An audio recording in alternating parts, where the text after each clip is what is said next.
Bom, boa tarde a todos. Meu nome é Buzaide, eu sou oncologista clínico. Comigo está o Dr. Fernando Maluf, que obviamente todos conhecem, e o Dr. Fernando Rocha, que ninguém conhece, que pratica a medicina do bem-estar, muito bem praticada, by the way. E nós vamos ser o host, basicamente, desse evento. Sabemos que tem 2 salas ainda fechadas, que não acabaram, por isso que ainda não encheu, mas a gente acha importante já iniciar. Para dar início, nós vamos ver um pequeno vídeo do Busque Vencer, do Instituto Vencer o Câncer, que foi idealizado pelo Fernando Maluf, Drauzio Varela e por mim. E hoje o Fernando Maluf e eu é que tocamos esse vídeo, que hoje é um instituto, que esse Instituto Vencer o Câncer, desenhado para fornecer informações para leigos de alta confiabilidade e orientar os pacientes na melhor maneira de tratar os vários tipos de câncer. Vamos ver esse nosso vídeo, por favor.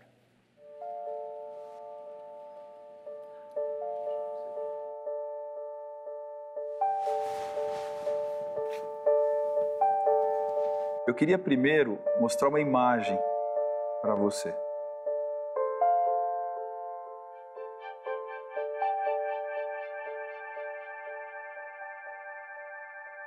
Você sabe que esse é o teu exame. Ah, é o meu? Você lembra o que é essa imagem? Metástase óssea, depois de um carcinoma que eu tive em 2005, super agressivo. Nesse momento que você teve o diagnóstico, deve ter procurado várias coisas na internet.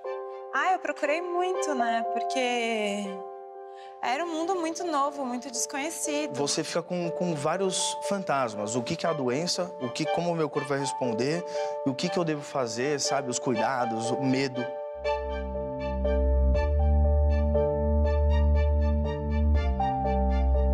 A gente levantou as tuas buscas na internet.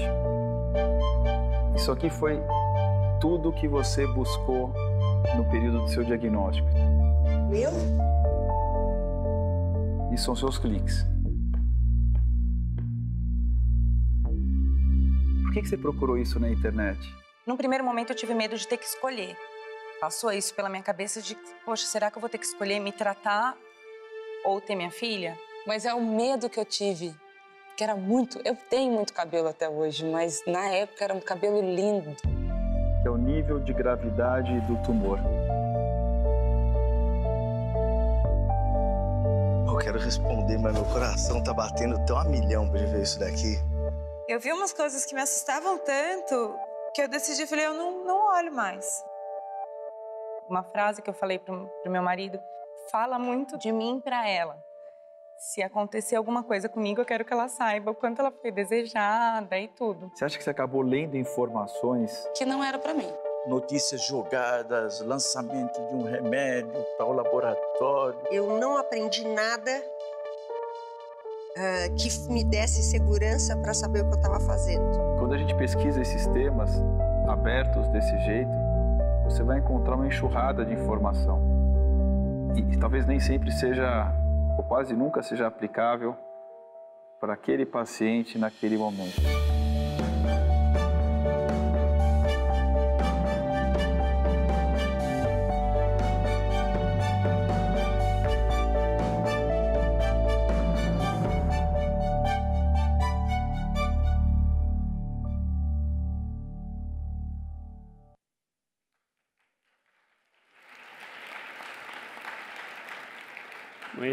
Esse vídeo fantástico que o Fernando gravou, ele ilustra bem o problema da necessidade de informação acurada, precisa e que oriente o paciente. Essa é basicamente a missão do Instituto Vencer o Câncer. Todos os pacientes entram no Google, 99. Se não é o paciente, é o ente querido que quer saber sobre a doença, algum remédio novo, será que o meu médico não está sabendo disso e assim por diante. Então, o conhecimento é realmente uma grande arma contra o câncer. Outras coisas também são usadas para tratar câncer. Uma delas é meditação e manejo de estresse.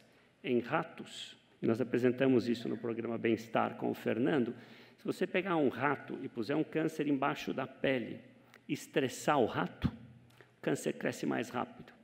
Se você pegar o rato e tirar do ambiente de estresse, o câncer desacelera o crescimento. Não, administrar estresse não é tão fácil. Mas para falar um pouco de meditação, manejo de stress. Eu convido agora Fernanda Poli, mestre em yoga e uma expert em meditação. Nós dissemos para ela que o Fernando Maluf e eu temos um tempo um pouco escasso. Se a meditação pudesse ser feita em 15 segundos, seria melhor. Mas ela acha que não dá e ela vai demonstrar por que não. Fernanda, seja bem-vinda.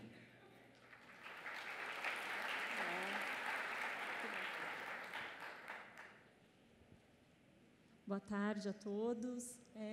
Vim aqui falar um pouquinho sobre meditação. Primeiro, eu gostaria de agradecer de poder estar aqui num ambiente ligado à área médica, falando sobre essa técnica milenar, porque eu tenho certeza que pode ajudar e muito nos processos, tanto para os profissionais da saúde quanto para o paciente, deixando o processo mais leve, um pouco menos ansioso. Então, eu queria começar primeiro definindo para vocês o que é meditação. E, para isso, eu queria primeiro quebrar um pouquinho algumas confusões que existem em torno desse assunto. A primeira é que, quando a gente fala em meditação, a pessoa fala, mas espera, eu vou sentar e não vou pensar em nada? Não, meditação não é não pensar em nada. Outra coisa, às vezes a meditação acaba ficando muito ligada a práticas religiosas, a práticas mais místicas. Também não é isso. Meditação é uma técnica, em si ela é uma técnica. Outra coisa, meditar, né? Na nossa língua, meditar é um verbo transitivo direto, né? Então, quem medita, medita sobre alguma coisa. E a meditação como técnica também não é isso, não é pensar sobre alguma coisa. Então, o que é meditação? Acho que, às vezes, por ser uma coisa tão simples, acaba ficando um pouco difícil de entender, porque quando você fala o que é, a pessoa fala, mas é só isso, né? Então, a meditação é a aquietação da mente. É você, de alguma maneira, conseguir interferir no fluxo dos seus pensamentos e te levar para um lugar mais silencioso, um pouco mais tranquilo. Então, é isso. E como é que eu faço isso, né?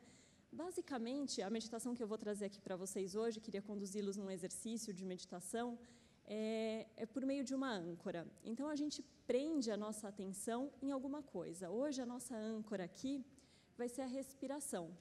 Então, é basicamente fechar os olhos e prestar atenção na respiração. E eu até estava falando para o Dr. Buzaide, eu tenho 34 anos, pratico meditação há 5 anos. Eu sento em meditação, fecho os meus olhos e começo a me propor a pensar apenas na minha respiração. Perceber o ar entrando, o ar saindo. E aí, quando eu vejo, eu já estou no que eu tenho que fazer amanhã, nos meus compromissos. O que será que fulano está pensando disso? Mas eu trago de volta a minha atenção para onde eu me propus a deixá-la, que é na respiração. E a gente vai percebendo que, com a prática, né, com o desenvolvimento da técnica, a quantidade de vezes que a mente se distrai diminui. Então, com o passar dos anos, a respiração está aqui. Então, eu vou, mas eu volto com um pouquinho mais de facilidade e me distraio um pouco menos vezes. Então, é isso. E isso acontece com praticantes mais experientes. Então, assim, a meditação, em primeiro lugar, não é uma autotortura, né? Porque a gente não costuma parar em silêncio, e quando você para e fala, nossa, que confusão, é um pensamento atrás do outro, né? E não tem a ver com isso, tem a ver com você ir percebendo, né, uma coisa de percepção, como os seus pensamentos acontecem, como interferir nesse fluxo e quais os benefícios disso, né? Eu acho que o primeiro, assim, até um pouco mais óbvio, é uma melhor percepção de si. Você para, está ali com você mesmo, você começa a perceber melhor como você mesma funciona, né? E aí, como é que isso impacta na vida? Pode impactar, por exemplo, na maneira como você reage a situações, e aí, num tratamento, isso pode ser fundamental, né? Como é que você encontra aquele lugar que é mais silencioso, que é mais sereno. Ajuda, hoje em dia já vários estudos comprovam, né? O objetivo hoje aqui não é trazer números para vocês, mas sim conduzi-los por uma prática, mas acho importante dizer que há vários estudos que comprovam que a técnica é muito eficiente no combate à ansiedade, na ajuda na luta contra a depressão, até em relação à compulsão alimentar, enfim, na administração da dor, né? Tem um estudo grande que foi feito em 99, se eu não me engano, com pacientes com dor crônica, com pacientes de fibromialgia. E eles analisaram um grupo grande de pacientes que praticavam meditação, né, que foram ensinados a meditar, e um outro grupo que não praticava meditação. E, no final, depois de alguns, se eu não me engano, 1 ano e pouco, alguma coisa assim, os pacientes que praticavam meditação, não é que eles se curaram de fibromialgia, porque isso nem é possível, mas eles aprenderam a tolerar melhor a dor, aprenderam a lidar com aquilo, a mudar o foco. Então, eu tenho um professor que já faleceu, um professor bem antigo de yoga, deu 50 anos de aula de yoga e meditação, o professor Shotaro Shimada. Ele dizia que o que é meditação, assim, da maneira mais simples possível, é como se fosse o rio Tietê. Ele nasce lá na fonte limpo. E aí ele vai indo e vai grudando um monte de detrito e vem pegando sujeira. O papel da meditação seria um pouquinho isso, tirar um pouco esses detritos, deixar a mente num lugar um pouquinho mais calmo, mais tranquilo, para a gente reagir de outras formas, de outras maneiras. E uma outra coisa, um outro benefício, eu acho que tem a ver com a distorção do tempo, né? Porque a gente vai fechar os olhos na hora da nossa prática e eu vou deixar vocês, no máximo, 5 minutos praticando meditação.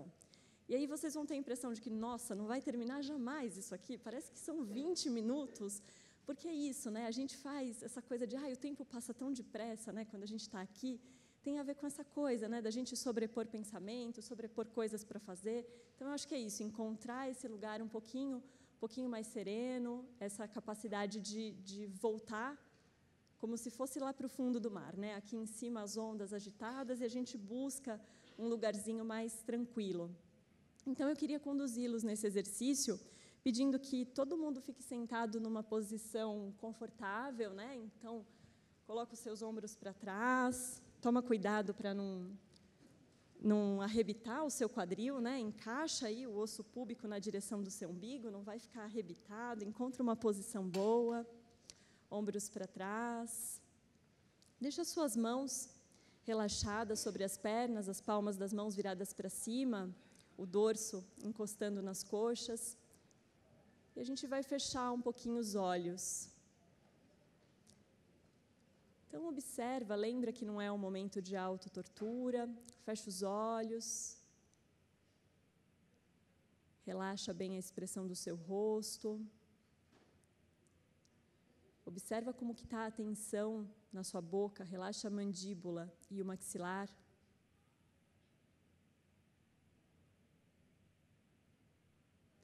É como se os dentes de cima não encostassem nos dentes de baixo, só para a gente sentir que está um pouquinho mais relaxados.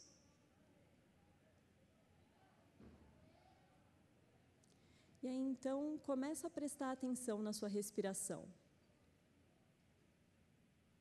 Se propõe a isso. Pensamentos virão, você vai se distrair, mas tudo bem. Você volta para a sua respiração.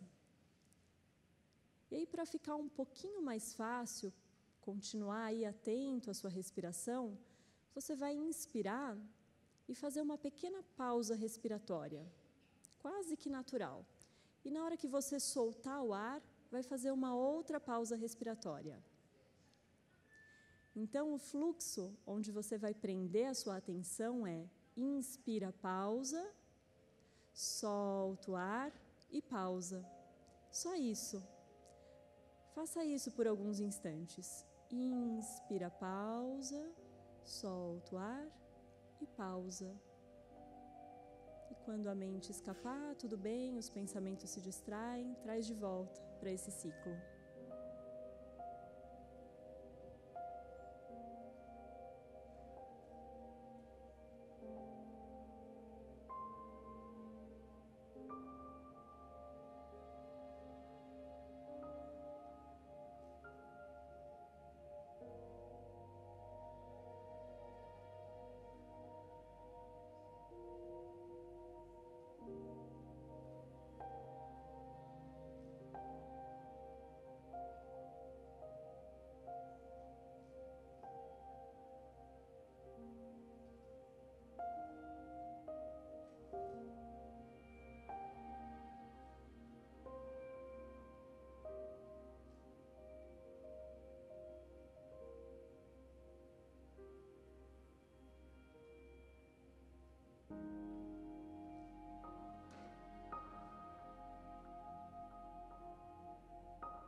Ainda de olhos fechados, continua prestando atenção no ar entrando, saindo, por mais alguns instantes.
E aí, devagar, faz uma respiração mais profunda, ainda de olhos fechados.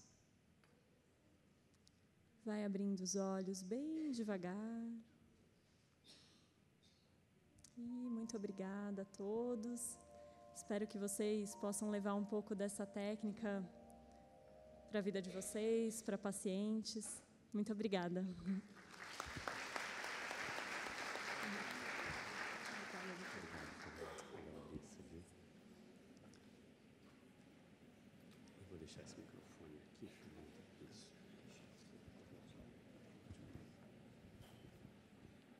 Bom, para aqueles que dormiram, sorry. Agora é a hora de wake up. Não, nós vamos falar agora de um tratamento novo. Novo entre aspas. Mas como ganhou a capa da revista Veja, não tem um paciente que vem no meu consultório e fala: doutor, esse tratamento não serve para mim. E, óbvio, isso sempre ocorre e é natural. As pessoas pensam que os cânceres são muito parecidos entre si, mas frequentemente eles são muito mais distintos entre si do que os leigos pensam. O que nós vamos falar agora é sobre terapia celular. O que quer dizer isso? Não, terapia celular é o tratamento em que você pega uma célula, modifica ou expande essa célula para achar o bandido e matá-lo.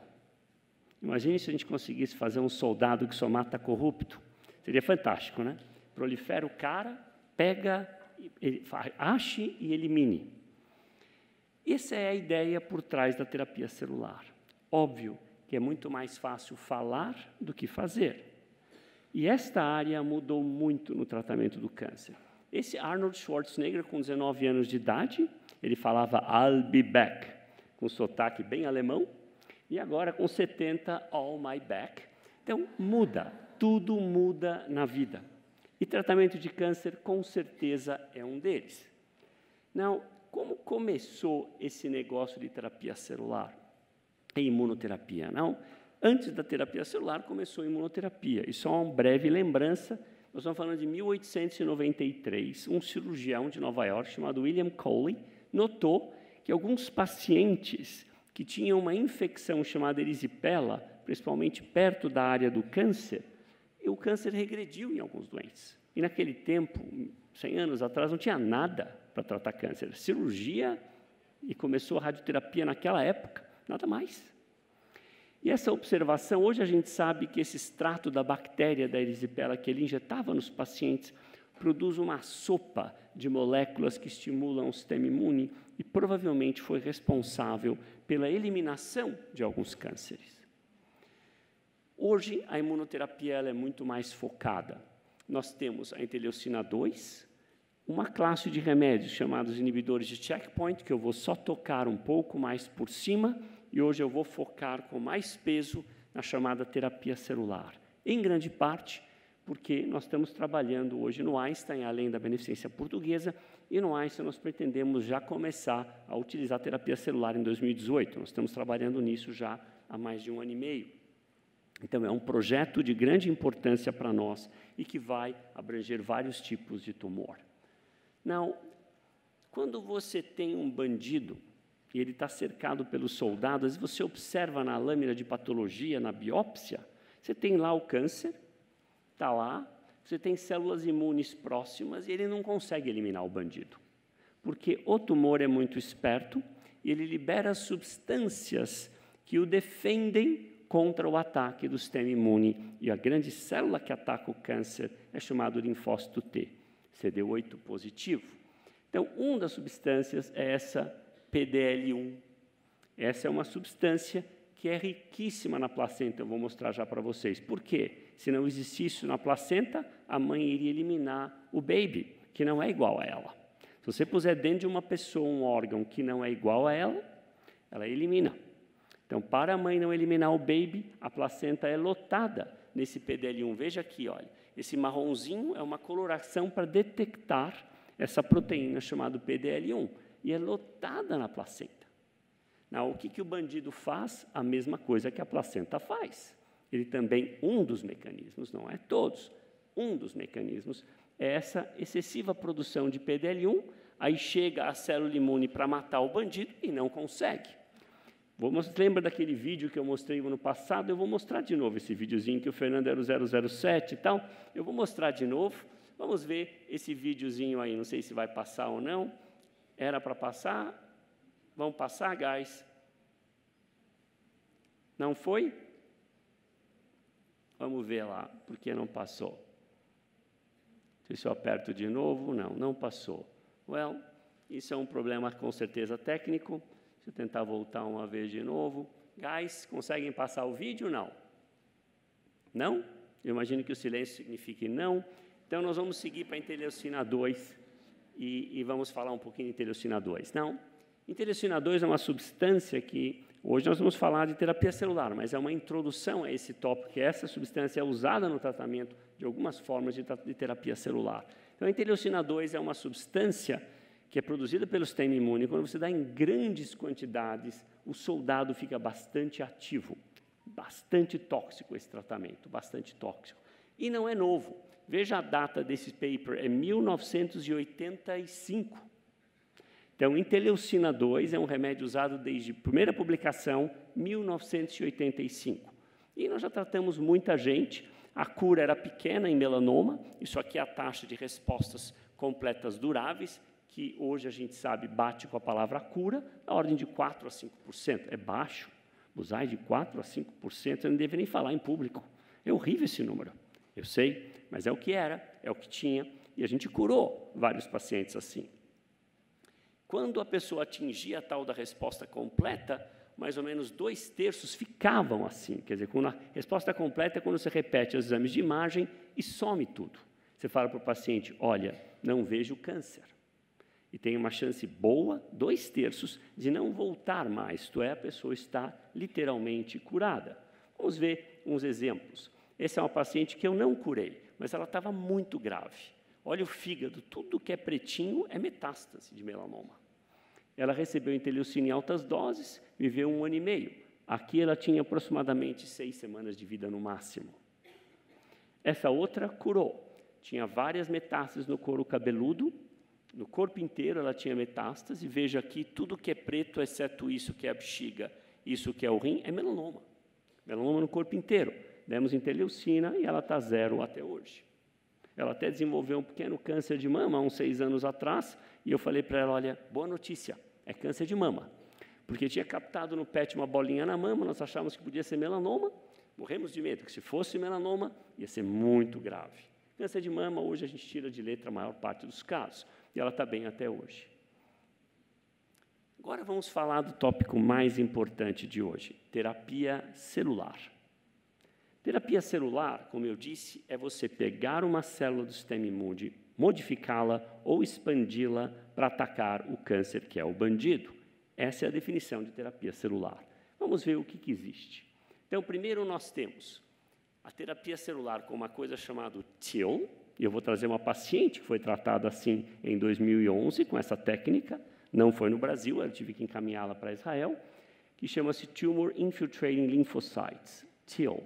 São os linfócitos, que é o soldado do sistema imune, que infiltra o tumor, que está abraçando as células cancerosas. Ele está lá, mas não está conseguindo acabar com o tumor. Então, a ideia é, se eu puser 1.000 deles, 10.000 deles, em vez de 100 deles, será que esse TIL, esse linfócito que infiltra o tumor, consegue matar a célula cancerosa? Isso funciona numa parcela de pacientes. Outra é o T-cell, o receptor engendrado, é o linfócito T, em que eu faço o receptor que faz o soldado reconhecer o bandido de uma maneira especial, bem complexa. Eu vou explicar isso daí. E, por fim, a capa da revista Veja, que é um paciente chamado Emily. Eu tenho um vídeo sobre ela, se não passar é uma pena, mas que fala desse CAR T-cell, e eu vou explicar já o que é. Então, primeiro, a interleucina 2 com esse TIL. O TIL sozinho, ele desaparece muito rápido do sangue. E a interleucina 2 faz com que esse soldado, que eu já pus em número aumentado, aumente ainda mais. Então, vamos ver isso aqui. De que data é? A primeira publicação desse tratamento é de 1988. Ambos os tratamentos foram desenvolvidos no Instituto Nacional do Câncer americano, chamado National Cancer Institute, que fica em Bethesda, Maryland. E esse tratamento foi, então, modificado ao longo dessas décadas para melhorá-lo, trazê-lo mais eficaz ainda.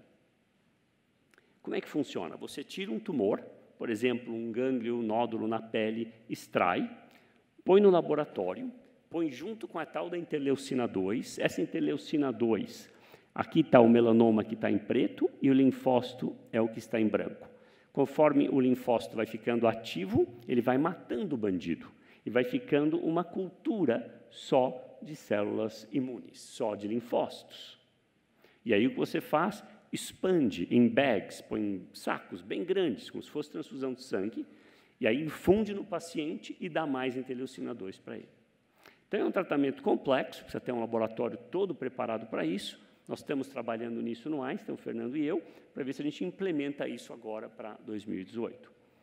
E o Dr. Rosenberg, quem criou esse tratamento, em 1988 foi a primeira publicação, então tira o tumor, põe numas placas, agora ele seleciona os melhores soldados, melhores linfócitos, porque tem uns lá que estão meio vagabundos, não fazem nada, tal, o pessoal do PT aí, e tem o pessoal que trabalha, honesto, tal. Então, você expande, enfia de volta no paciente com mais interleucina 2.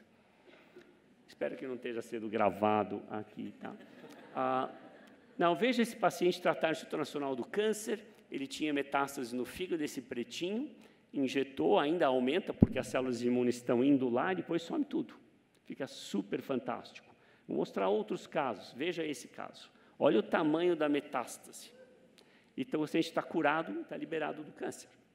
Então, um caso gravíssimo, ele tinha metástase em outros lugares, obviamente, mas só para mostrar que o tamanho do bandido não é muito documento para TIL.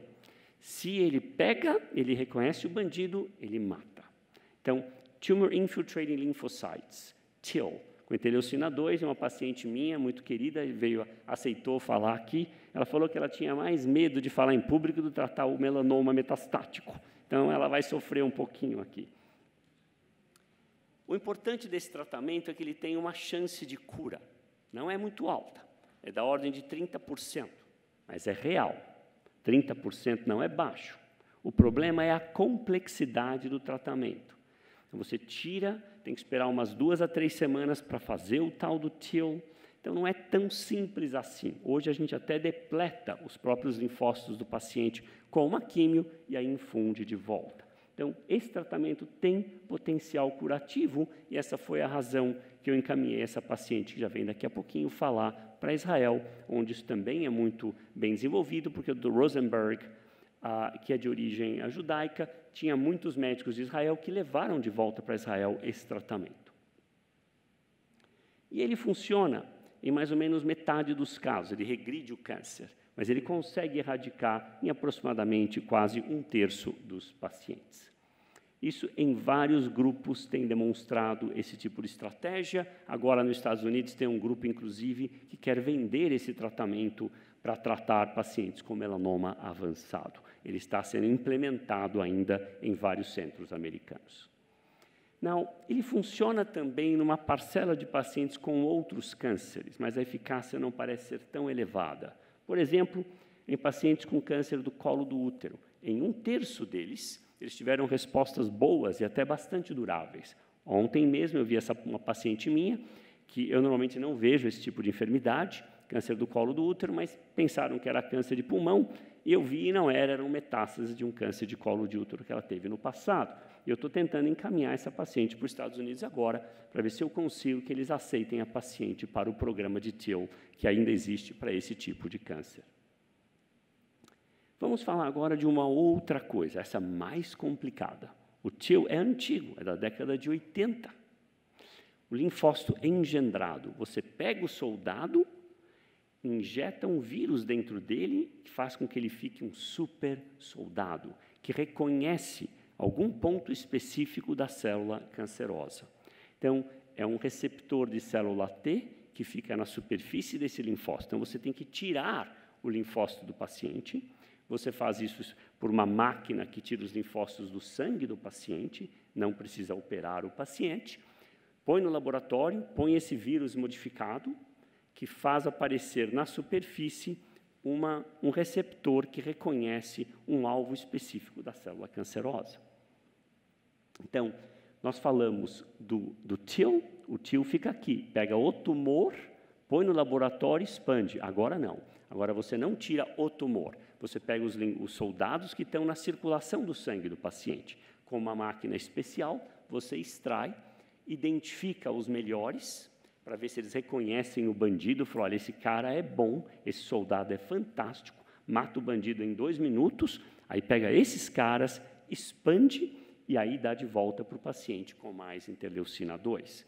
Então, esse é um outro tratamento, com linfócitos T engendrados, muito mais complicado que o TIL, muito mais.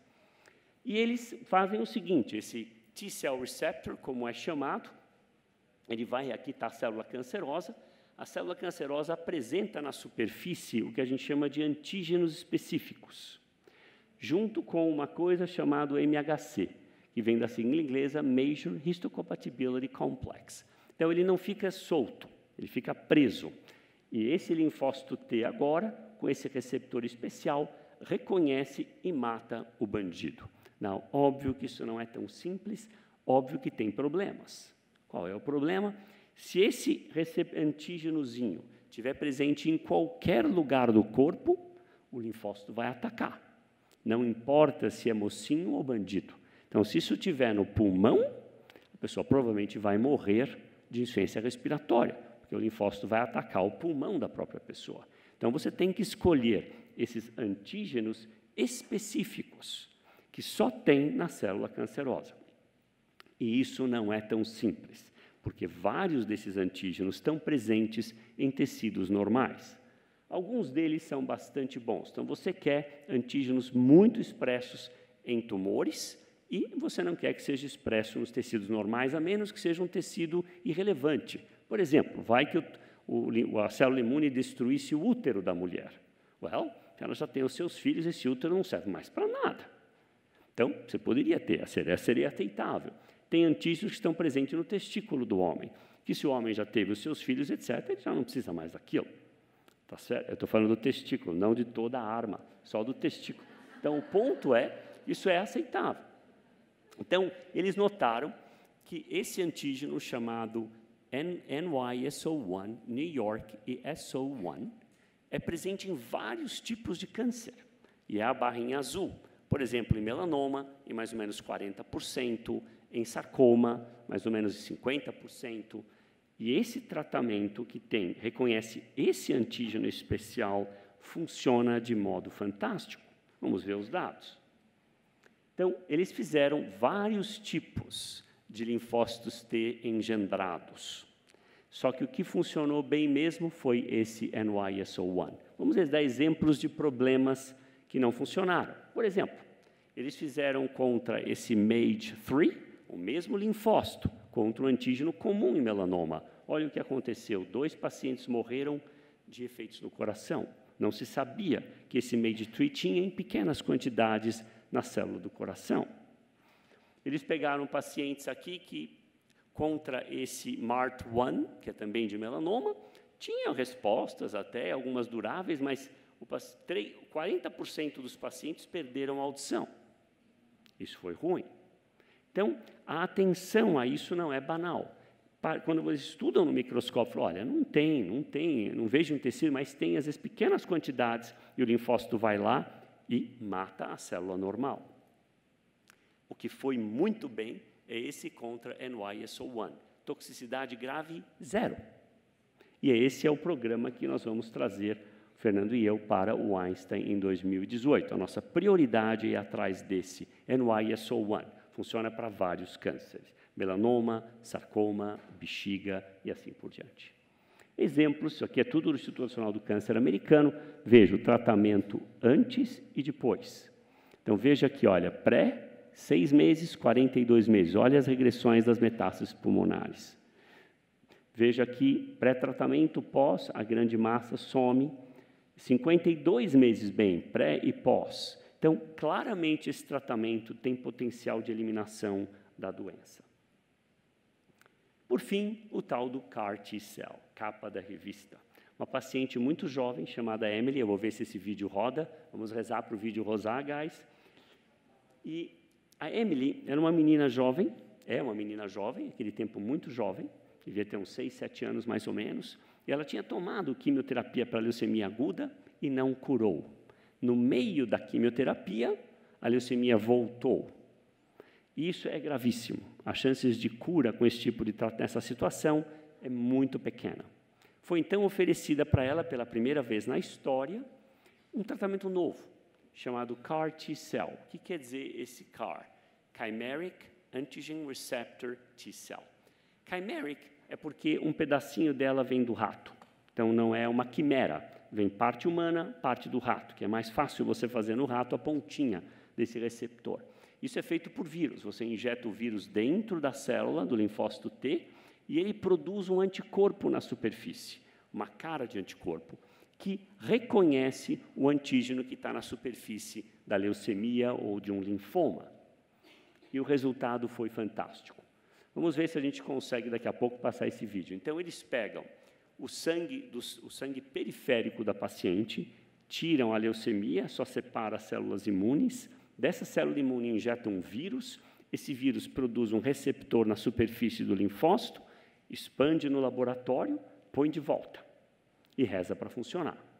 Então, esse é o CAR T-cell, que era a capa da revista e que foi aprovado nos Estados Unidos para tratar a leucemia linfóide aguda, que é a leucemia mais comum na criança. Vamos tentar ver, esse vídeo não vai rodar, mas aqui tem a historinha da Emily, e é uma história bonita, porque, acho que rodou, guys. Thank you, guys. Vamos ouvir um pouquinho aqui. Eu vou falar um pouco no meio da coisa. Então, ela era pequenininha, ele está contando como ela nasceu, e... Então, agora, obviamente, quando ela já estava, mas mostrando a Emily antes de tratar. My favorite color is purple. A cor dela é roxa, a preferida. She's just a really creative little girl. She loves to draw and paint and do crafts. We think that she's just really strong and really brave because of what she went through. Veja, aqui na época da leucemia, ela estava precisando até de nutrição especial pelo nariz e assim por diante. Estava bem grave. The chemotherapy didn't work. And our hospital there told us that there wasn't anything else that they could do. Falaram que não tinha mais nada, uma opção era levá-la para morrer em casa. Ela tinha poucas semanas, provavelmente 4, não muito mais. We got to a point where Carrie had to stop doing research because the research showed that she wasn't going to survive. So I would tell her, no one has done a study on Emily yet. It's not an option not to have a positive outcome here, and it's going to happen. Aí, no Children's Hospital, esse é o Dr. Carl June, que está falando agora, que é o cara que bolou o conceito do CAR T, há mais ou menos 20 anos atrás, ele começou a trabalhar nisso.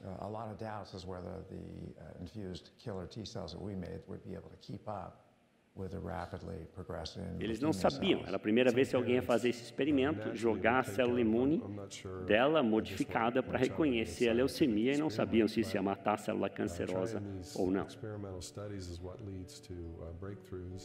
I had read that immunotherapy was what doctors and researchers were kind of going towards, to use your immune system to fight cancer.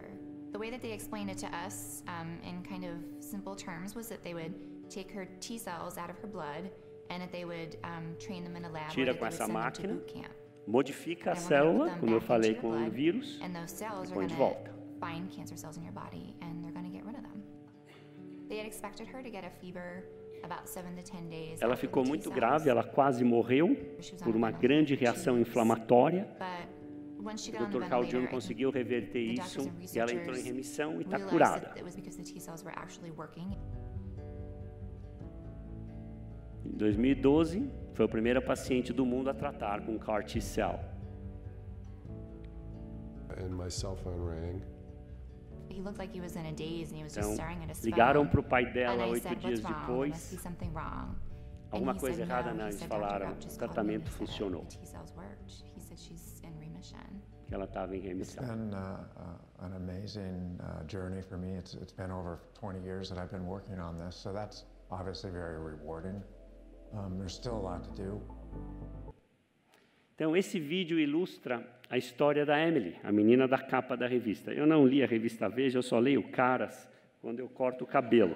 Eu acho muito estressante, porque todo mundo é corrupto lá. Falo, meu Deus do céu, já acharam mais uma mala em alguém. Mas me mostraram a capa da revista, obviamente a gente conhece essa área em profundidade, e eu achei importante vocês entenderem que isso hoje está aprovado para leucemia linfóide aguda. E foi aprovado pelo FDA, pela primeira vez na história, o tratamento. Eu vou mostrar a folha da aprovação e a eficácia desse tratamento contra o CD19, que é o alvo que está sendo usado, é bastante alta. Veja, 100% de respostas duráveis, a média é da ordem de 80%. Então, é um tratamento muito eficaz Tá certo que tem efeitos colaterais, mas a gente aprendeu a mexer com os efeitos colaterais sobre isso. Em outros cânceres, não tem sido tão fácil. Em tumores sólidos, por exemplo, o paciente fala, doutor, por que não dá para usar no meu câncer de mama? Por que não dá para usar no meu melanoma? Eu quero esse tipo de tratamento. O problema é que nós não temos um antígeno tão perfeito, que só está na célula cancerosa. Porque se tiver um CAR T-cell que reconhece alguma coisa fora, igual aquele linfócito engendrado, a pessoa morre. Fizeram um contra o câncer de mama, contra o HER2, e a paciente morreu em 6 horas. Porque a CAR T-cell atacou o pulmão, ninguém sabia que tinha HER2 um pouco no pulmão, e a paciente faleceu. Então, isso com todo o estudo, um bando de cientistas extremamente envolvidos, então isso é importante para a ciência. Então, foi aprovado para leucemia e vai ser agora para linfoma também ainda esse ano. Então, existem algumas diferenças entre o T-cell engendrado e o CAR T-cell. O CAR, ele liga numa proteína que está na superfície da célula cancerosa. O outro se liga a um peptídeo, na realidade, que fica ligado a uma outra estrutura chamada MHC. Então, há algumas diferenças entre um e o outro. Às vezes, um antígeno é apresentado dessa forma, às vezes o antígeno está simplesmente solto na superfície. E cabe aos cientistas distinguir qual é a melhor estratégia. Essa aprovação, esse pequeno laboratório que era o Dr. Carl June tinha criado essa companhia de biotecnologia na Filadélfia, foi comprado pela Novartis, e a Novartis, então, agora tem a primeira terapia celular aprovada no mundo contra câncer. E o modo que eles fizeram nos Estados Unidos, o tratamento é bastante caro, ele custa 490 e poucos mil dólares, mas só paga se entrar em remissão. Quer dizer, se um mês depois o câncer estiver controladíssimo, sem células cancerosas no sangue, o seguro é obrigado a pagar. Então, é assim que ficou por agora. Mas como você tem um tratamento de alta eficácia, com certeza é um bom negócio para todos eles. Então, em suma, a imunoterapia é a estratégia mais promissora no que concerne potencial de remissão de longo prazo ou mesmo cura de vários cânceres. A integração dessas várias modalidades, hoje inclusive quimioterapia, terapia ao alvo, e aquelas substâncias que o câncer usa para se proteger, aquele PDL1, que é muito rico na placenta, por exemplo, a integração de todas essas estratégias, a meu ver, é o futuro da oncologia e o futuro da imunoterapia. Muito obrigado pela atenção.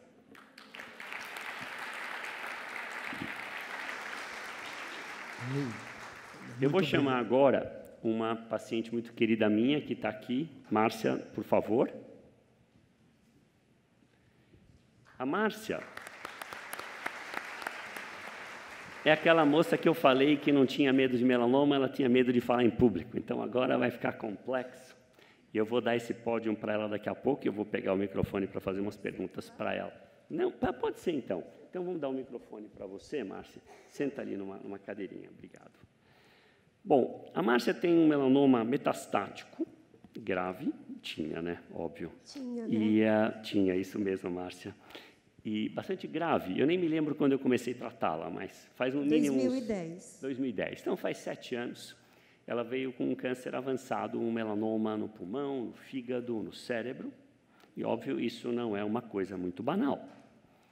Nós tentamos os tratamentos que nós tínhamos no Brasil, naquele tempo, inclusive a interleucina 2, nós usamos nela. Ela teve um pouco de resposta à interleucina 2, mas eu disse para ela, a interleucina 2 sozinha não vai curar.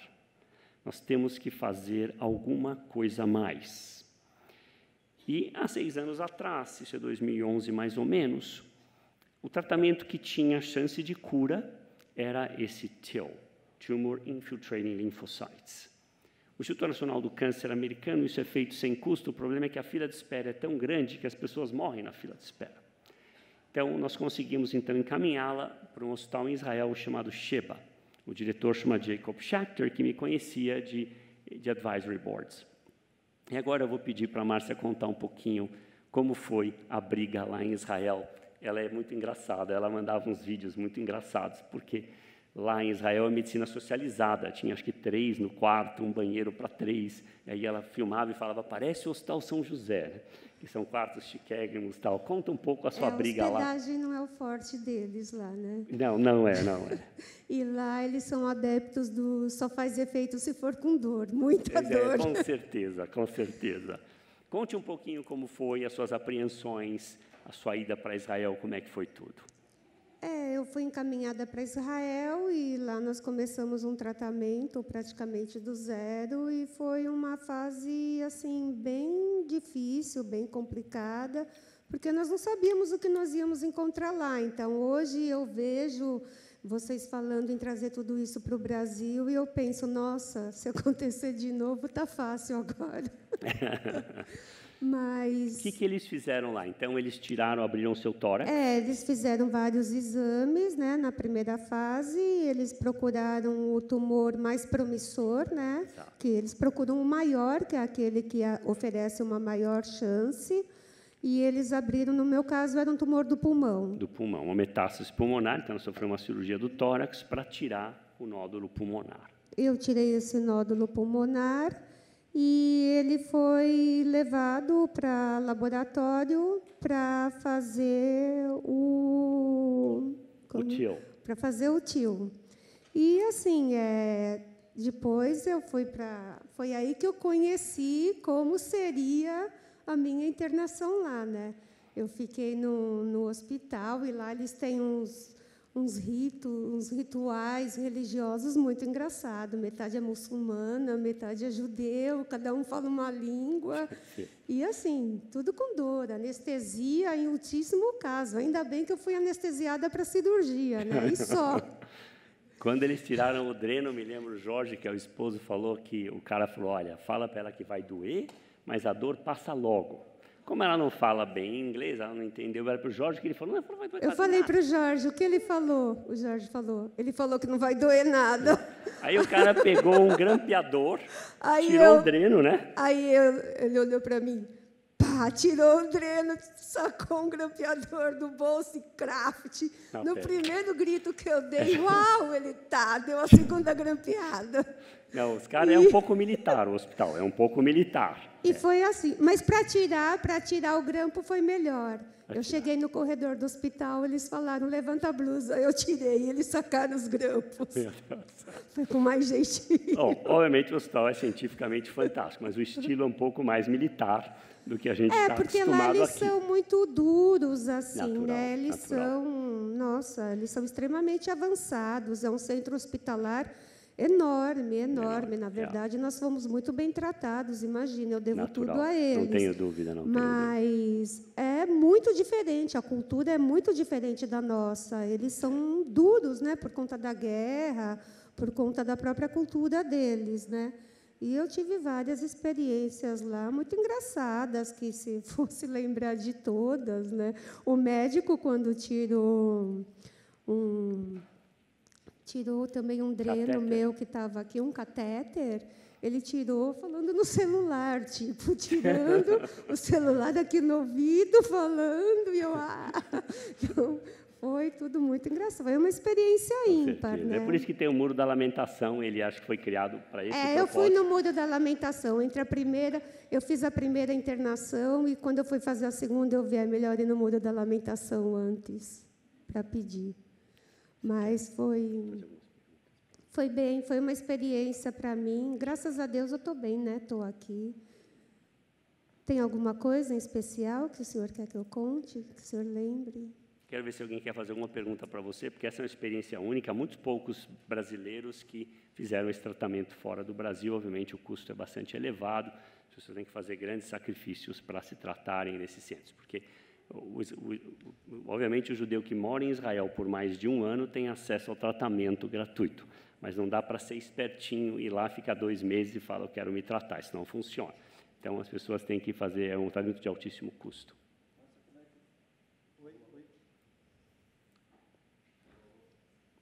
Microfone, por favor. Acho que pegou agora, vamos ver. Alô. Como é que foi receber o primeiro resultado positivo depois do TIL? É uma emoção assim não tem, porque até então, antes de voltar de Israel, nós não tínhamos tido nenhum resultado positivo, era só piora, né? E apesar de a gente manter o otimismo, de estar sempre animado, de não deixar a peteca cair, a gente estava vendo que a situação estava se agravando, né? Então, não tem palavras, né? É uma coisa assim inimaginável, é muita felicidade, não dá nem para descrever. E a notícia foi lá em Israel? Ou já... Não, foi com o Dr. Buzaide, porque a resposta ela não foi imediata, né? Quando eu retornei, o Dr. Buzaide foi muito cuidadoso para ir me dando a notícia, para não gerar aquela expectativa muito de cara. E a resposta ela foi parcial, porque foram outros pacientes também do Dr. Buzaide, e eu fui aqui respondi melhor ao tratamento, né, Dr. Buzaide? Isso mesmo, foi. Então, levou um tempo. Fernanda. Nós temos aí uma plateia bastante seleta, atenta, já é a terceira vez que eu participo desse evento, e a gente tem perguntas sempre muito valiosas, porque são parceiros nessa luta contra o câncer, né? O Dr. Buzaide, o Dr. Maluf tem essa plataforma, essa difusão de informação que a gente trabalha diariamente com ela, através do programa. Vocês que trabalham com o assunto, com diversas disciplinas, querem contribuir com alguma pergunta?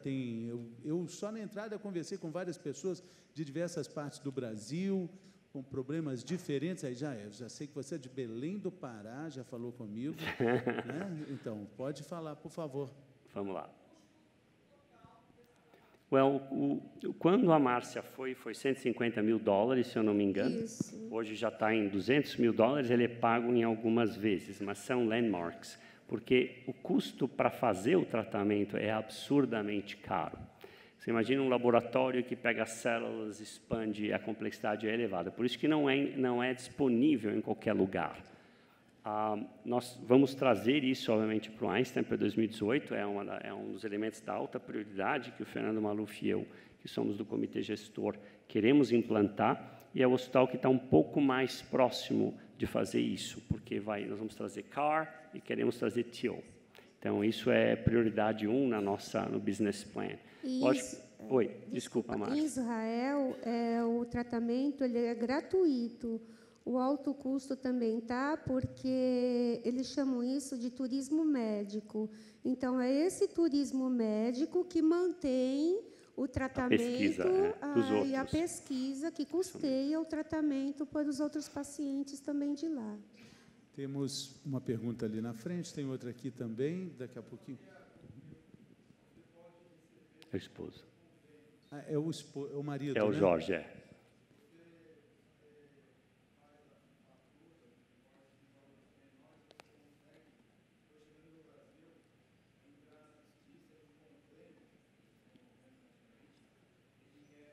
Você tem um reembolso do convênio.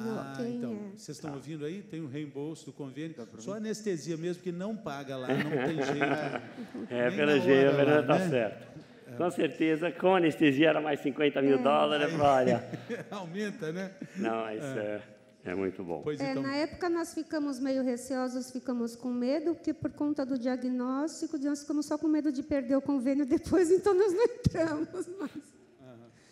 Mas tem gente que entra. Uma última pergunta. Tem ali, só por favor, que a moça estava na frente lá. Por favor, você. Na verdade, com relação a uma investigação, sequenciamento genético de nova geração. O que seria isso? Okay. O NGS, não é isso? Ok, Next Generation Sequencing, o que é isso? Então, alguns cânceres têm genes que estão alterados e que são responsáveis por manter a célula proliferando o tempo inteiro. Esses genes que fazem com que o câncer fique crescendo o tempo todo, sem parar, recebem o nome de driver genes, genes que funcionam como um motor. Esse NGS é uma técnica laboratorial desenhada para tentar identificar esses genes que estão alterados. O grande uso hoje, muito importante, é em câncer de pulmão, que é a área em que a gente mais procura esses driver genes. Não, a gente não tem em todos os cânceres, tá? Mas a pergunta é muito boa. É na área da terapia-alvo, não da imunoterapia, mas a pergunta é muito boa. Dentro do, o senhor disse a última, né, doutor Buzaide? Isso mesmo. Aqui, na frente? Aham. Tá chegando o microfone aí para você.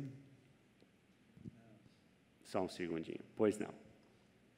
Bom, o senhor citou que em 2018 vocês pretendem trazer para o Brasil, né? Ela foi para Israel. O único lugar seria em Israel a alternativa? O problema, existem outros lugares do mundo. Os Estados Unidos agora já tem vários centros dentro de um programa. O TIL é até gratuito nos Estados Unidos, mas a interleucina não é, o pré-tratamento. Então, nos Estados Unidos, talvez seja um número até maior, até mais caro, porque a pesquisa americana só obriga a dar de graça o componente que é realmente experimental. Mas isso está sendo feito em vários centros americanos por um grupo chamado Lion, agora. Essa é uma estratégia, Israel é outra. Tem outros lugares do mundo, como a Holanda, mas a Holanda, em geral, não aceita quase pacientes internacionais. É difícil encaminhar. Israel é bem mais fácil nesse sentido por causa do turismo médico que existe. Então, você tem pessoas, eles rapidamente colocam você dentro de programas. Obrigada. Doutor Buzaide, eu tenho algumas fotos da fase do tratamento no hospital. Tenho algumas que estão no meu celular, mas não, eu não trouxe. Eu tenho, inclusive, do tio. Depois eu vou disponibilizar para o pessoal do Instituto, se eles quiserem colocar no site. Vamos pôr, vai ficar sim. lá à disposição. Ótima ideia, obrigado. Tá? Tem até agradeço. do tio, que é bem um saquinho, como o senhor falou. Obrigado, Márcia, agradeço. Vamos findar esse bloco, então, e eu vou chamar o doutor Fernando Maluf agora para conduzir o próximo bloco. Obrigado você, linda. Não tremi tanto assim. Sim, fez direito, sim, fez direito. Nós estamos, teoricamente, aqui com 20 minutos de atraso. Agora você vai chamar o vídeo Vencer, Busque Vencer. O vídeo Busque Vencer. Muito bom, obrigado, Fernando. Nós vamos passar um vídeo antes, um vídeo do Busque Vencer.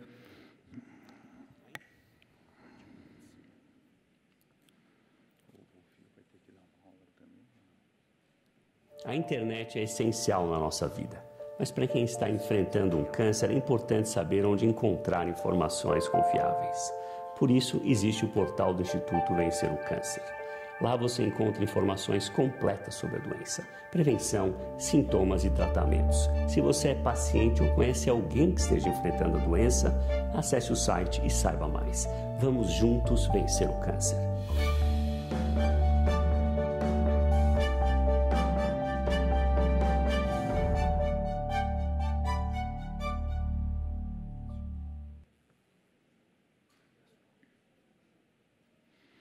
Muito bom. Então, nós vamos passar para a segunda parte. A primeira parte foi muito tecnológica, o que é muito importante, mas a medicina é uma arte. E toda arte envolve não só conhecimento e tecnologia, mas envolve também humanismo, envolve afetividade. Então, me deram um tema que é um tema que eu gosto muito, que é um tema que transforma essa arte que nós fazemos num trabalho absolutamente prazeroso, um trabalho que engrandece, que a gente aprende todos os dias. E o título é Como eu pratico medicina, ou poderia ser Como que eu aprendo medicina com os meus pacientes. O primeiro slide é um slide muito interessante, que não só eu, mas todo oncologista ouve várias vezes no dia. Quando a gente conhece alguém, por exemplo, num restaurante, conhece alguém numa viagem, existem várias frases que são muito animadoras. Como é que você foi escolher a especialidade? Você deve ser maluco de fazer oncologia, a pessoa te olha de cima para baixo, você não deve bater muito bem, você deve ficar deprimido todo dia, não fica, ninguém que eu conheço teve êxito. Qual que é o tratamento que você faz para trabalhar nessa área? Quer dizer, quantas formas de terapia que eu faço, meditação e por aí vai. Então, essas frases me deixam muito animados todo dia que eu acordo, me deixam animados quando eu vou dormir. E como são frases muito motivadoras, a gente continua a fazer isso todo dia com grande prazer. Isso quando alguém fala, prazer te conhecer, tomara que eu não te veja nunca mais. Essa frase também E eu falo que eu sou um ótimo gripologista, eu sei cuidar de gripe também muito bem. Mas a gente ouve isso todos os dias. O objetivo nosso, do Buzaide, meu, de todos os oncologistas, é, obviamente, curar todos os pacientes. Quer dizer, se a gente não tiver isso no nosso DNA, na nossa cabeça, no coração, na alma, a gente está na profissão errada. Mas, obviamente, nós sabemos que a cura, tão desejada cura, ela, infelizmente, ela não é para todos. Não por falta de vontade, por falta de entusiasmo, falta de amor, falta de conhecimento, mas porque ainda as armas, por melhores que elas sejam hoje, elas não são suficientes para, em todos e todas as pacientes, curarem. Tá? Apesar de ser, outra vez, a nossa missão prima do que a gente faz todos os dias. Nós sabemos que o ideal é que a cura venha com tratamentos curtos, com poucos efeitos colaterais, mas a realidade é que, para os tumores, principalmente os tumores muito avançados, salvo algumas situações mais específicas, a gente viu, por exemplo, aqui, a gente consegue e vem conseguindo melhorar o controle da doença. Quer dizer, transformar o câncer numa doença crônica. Ou seja, alguém que tenha um câncer que antigamente matava em 3 meses, que essa pessoa esteja, depois de 10 anos, bem, com uma doença controlada, ainda não erradicada, mas como um diabetes, uma hipertensão, uma insuficiência cardíaca, que também nenhuma das doenças dessas 3 são erradicadas, a gente esteja conseguindo manter aquela pessoa com uma vida virtualmente normal. Né? E, obviamente, uma vida normal significa eficácia de tratamento e, mais importante, poucos efeitos colaterais. Então, esse é o conceito que muita da pesquisa, que muitos dos esforços vêm sendo feitos, que caso a gente não consiga curar todos, não consiga curar todas, que a gente consiga manter uma expectativa de vida extremamente longa, com tratamentos leves, onde a vida não seja de modo nenhum impactada. E eu diria que o dia a dia do campo de batalha me ensinou, e é uma escola para mim. É importante vocês saberem que a gente tem 2 escolas, a da faculdade e a escola pós-faculdade. E por melhores que nossos professores, mentores sejam, a vida ensina coisas que a faculdade não ensina. Aliás, eu diria até mais, eu digo que a vida ensina coisas que os nossos pais ensinam antes da faculdade e que elas são aplicáveis no dia a dia, depois da faculdade, e que envolvem a nossa lição do cotidiano. Então, o primeiro ponto importante é que existem princípios éticos, né? Existem princípios morais que eles são absolutamente imutáveis e idênticos para cada um dos pacientes, e nós temos pacientes aqui que entram no nosso consultório ou que nós visitamos nos quartos dos hospitais. Mas uma parte muito importante é que a relação médico-paciente ela tem que ser particularizada. Então, o Dr. Fernando Maluf, ele é uma pessoa diferente para cada indivíduo, para cada paciente que entra no consultório. Eu vou dar um exemplo. Eu cuido, por exemplo, bastante de câncer geniturinário, onde são jovens com câncer de testículo. Então, a conversa para um rapaz de 18 anos não é a mesma conversa do que para uma senhora de 85 anos que tem, por exemplo, um câncer de mama.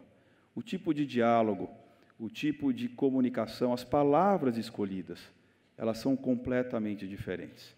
É como se nós tivéssemos que nos transformar para criar o que a gente chama de uma relação incrivelmente íntima, uma relação incrivelmente de confiança médico-paciente.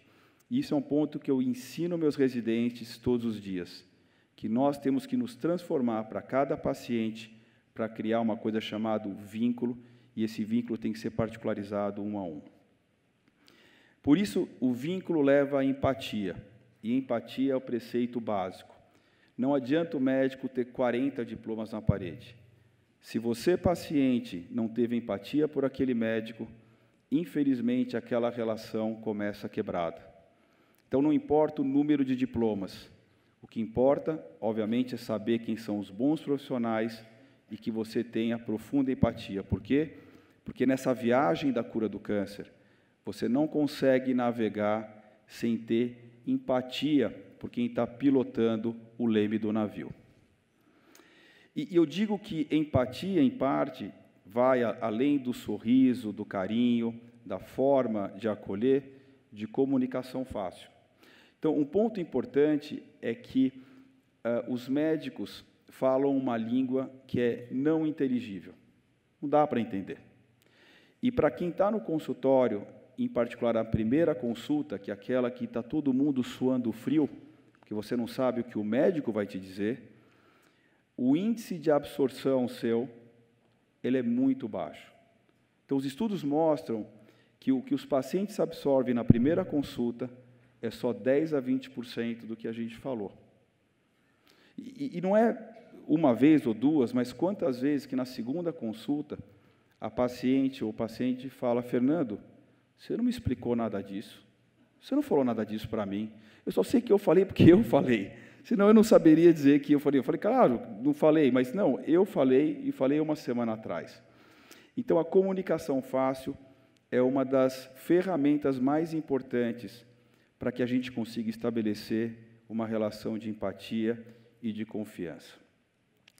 E na nossa área, sendo muito franco, o que diferencia um médico incrível do médico médio, do médico que é abaixo da expectativa, é que os médicos incríveis acertam muito mais as estimativas do que a média, os médios na média, e os que não são bons, eles acertam menos do que a média. Mas não existe nenhum médico que, por mais estudioso, né, por mais focado na doença, que todas as condutas sejam acertadas. Não entendo o acerto como, por exemplo, eu estou com uma fratura no fêmur direito, operei o esquerdo. Isso é um erro médico. Mas acertar uma estimativa é quando você coloca na balança risco-benefício e você, mais vezes do que a média, acerta o benefício e acaba fugindo do risco. Então, é importante entender que nós, médicos, né, existem alguns que eu falo que estão perto de Deus, o médico em cima, Deus embaixo, mas nós, médicos, os médicos, de fato, não são e não acertam tudo. Então, é importante os pacientes entenderem isso. Eles fazem um profundo estudo para acertar mais, mas nem sempre a gente acerta. Por exemplo, o Buzaide mencionou que teve gente que morreu, por exemplo, de imunoterapia. Se aquele médico soubesse de antemão que aquele paciente iria morrer do tratamento, ele não teria recomendado aquele tratamento. Mas na balança risco-benefício, o risco pareceu pequeno, benefício muito grande, mas infelizmente aquela pessoa ganhou o risco e não derivou o benefício. Então, é importante entender que nós somos seres humanos, nós somos falíveis e nós não acertamos sempre nas decisões, né? Pelo menos eu não conheço nenhum profissional que acerte sempre e nós estamos longe disso. E importante também que medicina não é estatística, né? Então, a gente tem, por exemplo, as estatísticas que são super importantes. Por que são importantes? Porque nos dão uma noção de qual é o melhor tratamento, qual é o segundo melhor tratamento, qual que é a chance daquele tratamento funcionar, qual que é a chance daquele paciente sobreviver por aquele período. Mas é importante que isso são médias, o que não se aplica ao indivíduo de forma única. Então, eu sempre falo para os pacientes, né, quando a gente está discutindo prognóstico, que o fato de a média na escola, nas 12 notas, ter sido, por exemplo, 7, não significa que na 13ª nota você vai tirar 7. Você pode tirar 2, você pode tirar 10. Que nem corrida de carro. Você começa em 6º lugar, se tiver uma boa largada, você foi lá para frente, mas se furar o pneu, você foi lá para trás. Então, tudo isso é muito dinâmico, e por isso que eu falo que nós não temos o poder de saber quanto que cada um de nós vai viver, qual que é o período. Eu, pelo menos, não tenho, essa bola de cristal, para mim, não foi dada. E a função nossa de médico, no dia com os pacientes, é mostrar os caminhos que levam à melhor escolha. E tem muitas situações na medicina que você tem alguns caminhos potenciais. Por isso que os pacientes, às vezes, falam, eu fui no médico, ele recomendou operar. Eu fui no outro, ele recomendou irradiar. E eu fui no outro, ele recomendou não fazer nada. Bom, como é que pode 3 médicos falarem coisas tão diferentes se os trabalhos da literatura são os mesmos e todos têm acesso a eles? Na verdade, é porque tem várias situações que não existe um caminho que é claramente melhor que o outro. E a função nossa é colocar os caminhos na mesa, apontar qual que a gente prefere, porque também não é justo o paciente botar todas as cartas na mesa e falar, agora você vai escolher qual é a carta que você quer pegar. Então, a gente precisa colocar as opções e direcionar qual seria a nossa preferência 1, nossa preferência 2, nossa preferência 3, mas entender que a preferência final é sempre do paciente. A gente teve um caso recente, que foi um caso que gerou uma repercussão muito importante, que foi o caso do Marcelo Rezende, que eu conheci numa situação muito particular no passado, e que acabou não optando pelo tratamento convencional, acabou optando por uma dieta chamada dieta cetogênica, que tecnicamente a gente sabe que não tem nenhuma evidência, mas independente disso, a decisão tecnicamente não foi a melhor, provavelmente não foi a melhor. Tem um trabalho que saiu agora mostrando que quem opta por um tratamento experimental, eu digo não de protocolo experimental alternativo, tem uma chance de morrer 5 vezes maior do que um tratamento convencional. Mas o fato é que nós médicos sempre devemos, isso desde o nosso juramento de Hipócrates, respeitar a decisão final do paciente. A nossa função é orientar, mas quem decide é o dono da sua alma, é o dono do seu corpo. E foi uma decisão que ele fez e que, obviamente, foi respeitada pelos médicos e pela família. Um outro ponto importante que me perguntam sempre é, Fernando, quando você vê um caso muito grave, e eu, como Dr. Buzaide, a gente vê casos graves do país inteiro, muitas vezes casos que não tem, teoricamente, mais uma opção padrão, porque falhou os melhores tratamentos, e como nós estamos em centros de referência, essas pessoas vêm de fora do país ou de dentro do país procurando uma alternativa. E o que eu ensino aos meus residentes, porque é uma lição do dia a dia, é que existe uma diferença imensa entre dar uma esperança ou criar uma ilusão do que retirar a esperança. Então, o médico não tem o direito de retirar a esperança de ninguém. 2 motivos. Primeiro é que nós não sabemos tudo.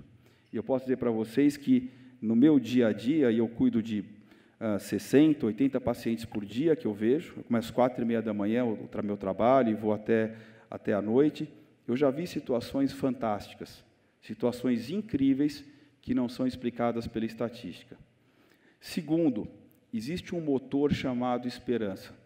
E esse motor, se eu tiro esse motor, eu falo que eu acabei de botar um guerreiro para brigar, sem ânimo para brigar. Então, nós médicos, isso eu ensino os residentes, né, nós formamos vários residentes por ano, não tem o direito de tirar a esperança de nenhum paciente e nenhuma família.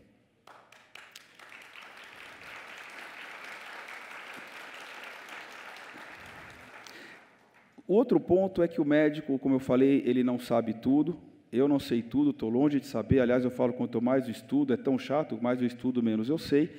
Então, realmente, a gente tem que entender que a gente tem uma limitação, e essa limitação tem que ser assim, bastante bem posicionada na hora que a gente for comunicar um paciente, comunicar uma família. E uma outra coisa importante que eu acho fantástico, eu acho poderosa, é o toque físico. As pessoas que vêm nos procurar, elas vêm atrás de um conselho técnico, de uma ação médica, mas eu posso dizer que nós ganhamos quilômetros na relação, no ânimo, na motivação, em abraçar um paciente, em beijar um paciente, em pegar um paciente na sala de espera pela mão, ao invés da secretária chamar, etc.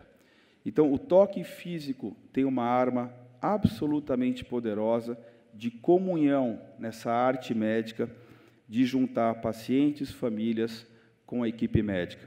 Eu acho que esse é um ponto muito importante, é um ponto simples, um abraço é simples, um beijo é simples, um sorriso é simples, isso é uma coisa que deve ser feito cada vez mais dentro dos consultórios de medicina, independente se é Albert Einstein, Beneficência, se é SUS, aonde que for. O toque físico, ele não tem geografia, não tem classe social, não tem nada disso. E um outro ponto importante é a segunda opinião. A segunda opinião ela é muito frequente na nossa área e o foco é o paciente. Eu sempre falo que o médico milindrado está na profissão errada, porque, na verdade, a figura que entra no consultório é a figura mais importante, chamada paciente. E eu falo para os meus residentes que, se ninguém batesse no seu consultório, a pessoa teria estudado 6 anos de medicina, 3 de residência de clínica, mais 3 de oncologia, ou seja, 12 anos, para jogar isso fora, porque não teria ninguém para ver. Ou seja, o principal artista de toda essa história chama-se paciente. E, nesse sentido, a segunda opinião, eu diria que, quando ela é bem feita, ela é extremamente saudável. Se o médico se melindra, é porque, outra vez, ele se reposicionou errado dentro da relação médico-paciente. E eu falo sempre que essa é uma doença grave, essa é uma doença que ela é muito curável, muitas vezes, aliás, cada vez mais, a gente vem curando, mas tem situações graves, e quando a gente tem a sensação, né, todo mundo fala, eu vou morrer um dia, mas quando você sente a água batendo no queixo, obviamente, você quer, muitas vezes, fazer uma checagem do que está sendo feito. Isso não é desrespeito ao médico, isso não é nenhum tipo de traição, né? Isso, na verdade, é uma outra consulta com um bom profissional, mas, outra vez, com um bom profissional, por isso tem que ser muito bem pesquisado. Então, a segunda opinião, acho que é um ponto muito importante. Antigamente, ela era feita fora do país, mas eu digo que, pelo menos, os grandes centros do país, ela, hoje, acaba suprimindo, alguém tem que pegar um avião daqui para o Memória de Nova York, que é um lugar que eu trabalhei, para pegar uma segunda opinião. Mas eu acho que ela é saudável, ela é bem-vinda, e ela pode ser extremamente útil. Um outro ponto importante é a questão das estratégias alternativas. E eu vou colocar alternativas como definição, estratégias sem nenhuma comprovação científica. Porque tem estratégias integrativas que têm evidência científica forte. E eu, particularmente, sou uma pessoa que adora estudar isso. Então, por exemplo, tem específicos frutas ou ervas que têm polifenol, que são úteis em câncer de próstata. Nós temos a acupuntura, que tem vários benefícios. Mas tem outras coisas que não tem. Então, eu vou citar algumas delas: babosa, bicarbonato, cogumelo, graviola, cartilagem de tubarão, dieta cetogênica. Então, essas coisas, o que acontece é, a cada ano, uma entra na moda, aí todo mundo entra numa febre, aquilo não serve para muita coisa, aí sai da moda. Então, tem o ano da graviola, depois tem o ano da babosa, tem o ano do tubarão, depois entra a dieta cetogênica, depois entra o bicarbonato. Nossa, mas como a gente não consegue curar câncer? É só alcalinizar, fazer um bochecho, tomar um bicarbonato e cura o câncer. Então, são coisas que vão aparecendo todo ano, como uma forma cíclica, e tem o período de cada um, certinho. E eu não sei qual que é o próximo ano, qual que vai entrar, mas alguma dessas coisas vai entrar nesse slide no próximo ano. Vocês podem escrever. O fato é que a gente não deve largar o melhor tratamento convencional por algo não comprovado. Esse é um ponto importante, e eu acho que o caso do Marcelo foi um caso muito emblemático, onde a imprensa se posicionou de um modo muito responsável para falar o seguinte: você quer fazer algo a mais do que o convencional, discuta com o seu médico, pesquise com ele, coloque ele como seu amigo, como seu conselheiro, mas não caminhe, né, no mar, noite escura, sem ter percepção de onde você vai e onde você quer chegar. Então, esse caso, na minha opinião, do Marcelo, acho eu que ele vai ajudar a salvar muitas vidas que estavam caminhando por um caminho que talvez não seja o melhor caminho, e por profissionais que, por uma questão muito complexa, não estou dizendo que isso foi o caso dele, mas que uma questão muito complexa, alimentam para o paciente de não fazer as recomendações mais convencionais, as mais comprovadas e que podem ajudar. E eu sempre falo que, na minha área, a gente nunca diz nunca, nunca diz sempre, 0% não existe, nem 100%. Como eu falei, a gente não fecha a porta. A minha função, do Buzaide, do Dr. Felipe, é abrir porta, ser criativo, usar todo o conhecimento para aplicar para benefício dos pacientes. E outro ponto importante que eu falo também é que os pacientes podem e devem se ajudar, e eu acredito fortemente que o paciente tem um papel ativo no seu processo de cura, no seu processo de bom resultado. Eu usei uma expressão no programa do Bem-Estar, quando foi um programa que estava o Papa no Brasil, indo para Aparecida, e Ana Maria Braga entrou na tela do programa dela, e eu falei que nesse barco remam, na verdade, 3 indivíduos, né? a equipe médica, o paciente e a família, que é fundamental. Então, o paciente que se trata com câncer, ele tem que ser ativo. Ele não pode estar deitado no barco enquanto o médico e família remam.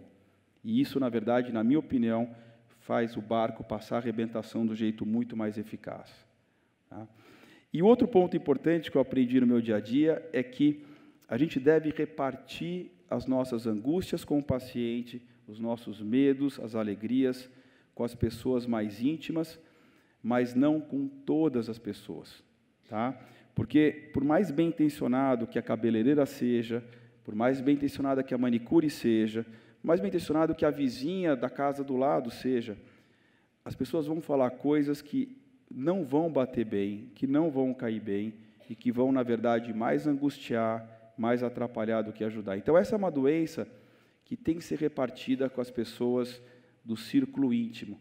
Mas eu acho que, fora situações muito específicas, por exemplo, alguém que quer fazer uma campanha, um artista que quer fazer todo um awareness, eu acho que são situações que você deve, assim, sabe, se apegar e se abrir com pessoas do seu círculo mais próximo. Então, a atitude contra a doença acho que é fundamental, e esforço eu acho que é crítico. Eu sou um louco, né, que eu sou oncologista, depois daquele primeiro slide, eu resolvi ser maratonista também, então eu gosto de sofrer, e eu acho que esforço é fundamental na briga contra o câncer. Um outro ponto importante que para mim é muito sensível, eu me emociono quando eu vejo o filme que o Buzaide mostrou, da Emily, é a questão dos filhos, e aí realmente eu me perco um pouco, eu confesso, eu fico atrapalhado quando eu vejo um pai ou uma mãe com uma doença grave e um filho pequeno no quarto, e isso sem falar de criança doente, né, que a gente não cuida, nem eu nem o Buzaide, a gente faz oncologia de adulto, mas essa é uma área complexa e que a gente chama profissionais especializados para poderem ajudar pais e mães doentes a como interagirem com os seus filhos. E é tão interessante o sentido materno, que quando a mulher, por exemplo, tem um câncer de mama e filhos pequenos, a preocupação do número 1 aos 50 são os filhos, tá certo? Dos 50 aos 60 são os cachorros e número 70 é o marido. E é impressionante isso, e é patente. Quer dizer, os filhos primeiro, depois vem, obviamente, ela, cachorro, e coitado do esposo fica lá para trás. Mas a coisa maternal com os filhos, ela é muito forte, principalmente com os filhos pequenos. Essa doença, ela não gera depressão, na maioria das vezes, porque a depressão, ela vem, geralmente, depois, quando acaba o tratamento. Quando a gente tem um objetivo, que é fazer a químio, fazer a rádio, mesmo pessoas muito depressivas encaram aquilo como uma coisa tipo maratona, quer dizer, eu tenho um caminho que está bem claro que eu tenho que fazer.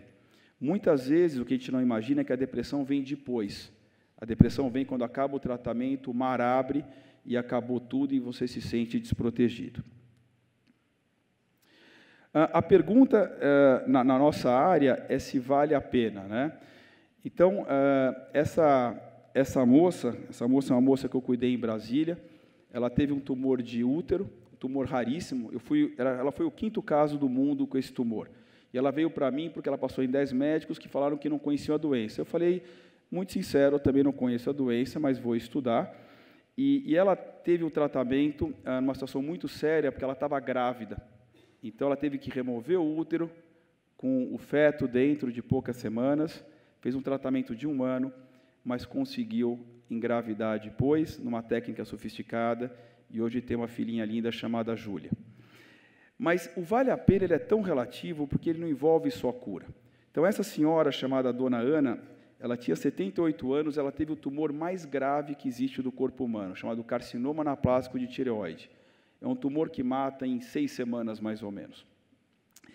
E nós tratamos ela firme, como se ela fosse uma mocinha de 38 anos. Eu sou meio míope, eu confundi o 78 com 38, eu falei, nós vamos tratá-la firme. E a gente ofereceu para ela uma sobrevida de mais ou menos 6 meses, e fez ela atingir o sonho principal, que era viajar para a França com as filhas. Então, aqui é uma foto dela no meio do tratamento, onde ela, literalmente, assim, preencheu vazios de relacionamento com os filhos, assim, coisas que precisavam ser faladas, e que na vida, na correria, a gente acaba passando, situações que precisavam ser arrumadas, e passou, então, 2 semanas na França. Essa senhora faleceu depois de 6 meses. Mas, para nós, como médico, valeu a pena a energia dispensada para a dona Ana, igual a energia dispensada para a Vivi, que se curou e teve uma filhinha. Então, se vale a pena, sim, vale a pena cada situação que você sente útil em ajudar alguém, independente de qual foi, né, o resultado final, que muitas vezes não é a cura, que é o que a gente gostaria. E esse é um outro rapaz, um médico com câncer avançado, que foi curado e casou depois e hoje tem uma família linda. Então, vale a pena fazer o que a gente faz? A resposta vale muito a pena, nós somos privilegiados nesse sentido. Bom, os princípios que devem ser seguidos para terminar, essas são as missões, que eu já deixei isso bem claro, bem patente.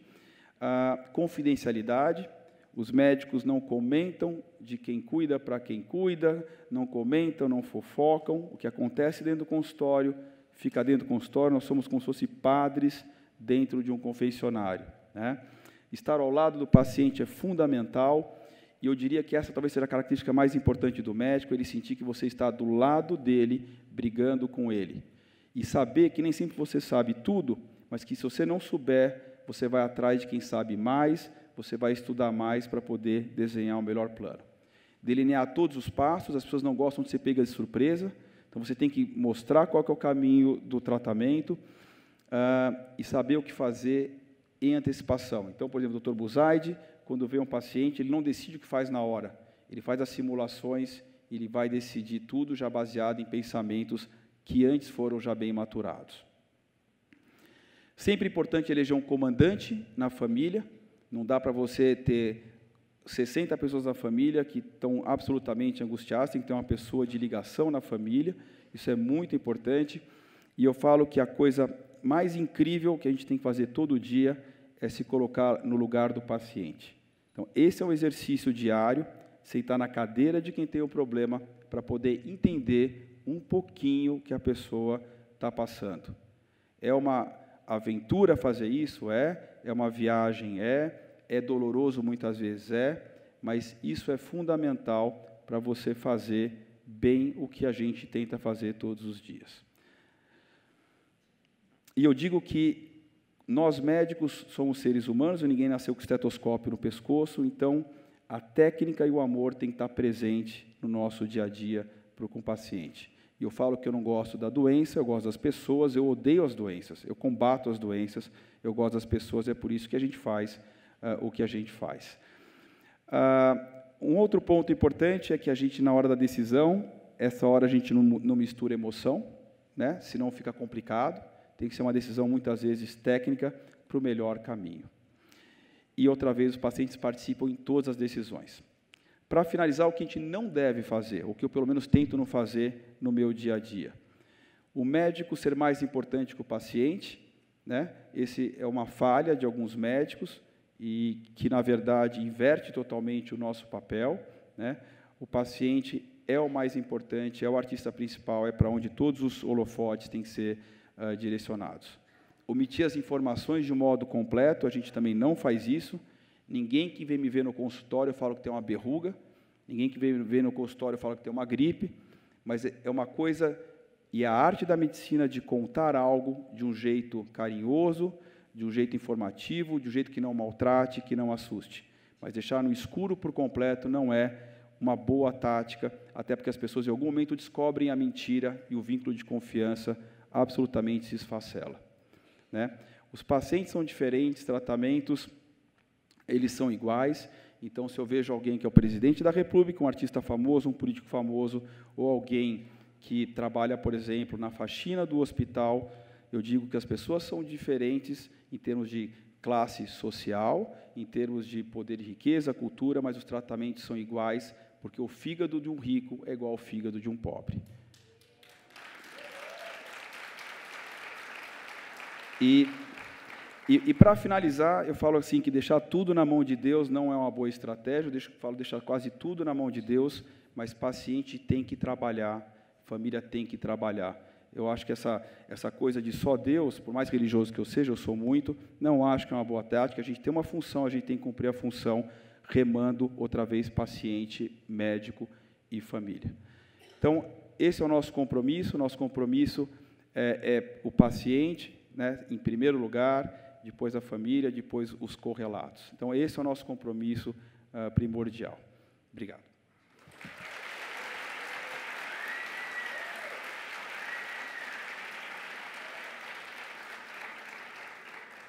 Acho que o Buzaide vai...